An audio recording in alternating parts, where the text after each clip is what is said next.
Skyline's Paul Graham has been in the coaching game for 42 years. He started at Kimball for the first 8, then spent the next 29 on the collegiate level. But in 2011, he came back to DISD as the head man at Skyline. This season, Graham's Raiders went 32-2 on the season, including an undefeated district record.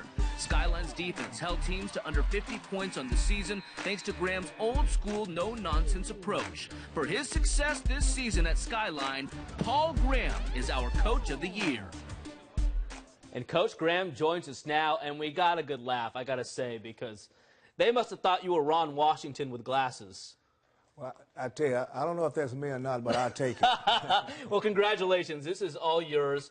Is that a pretty decent look other than the Ron Washington thing they got going on? I'll tell you, this looks better than me, so I'll take it. I'll take it. Well, that's awesome. All right, so congratulations. What a year. If you didn't play in the same spot for your 2 losses, you guys were undefeated. What a great season. What was so key to your success? Well, first of all, I had a good coaching staff. I had some help, and you know, that's what you have to have in this profession, is some people that can help you. And we had some good players, a bunch of young men that bought into the style of play that we like to play, that really allowed us to go on and have a good year.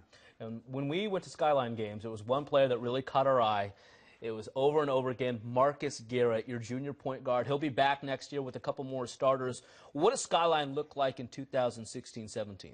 Well, first of all, we got to forget about this year. If you keep thinking about yesterday, you miss on a great tomorrow. And we can't become complacent and allow ourselves, because of the success we had this year, to think it's going to be easy. I think this year we were the hunter. Next year we're going to be the hunted.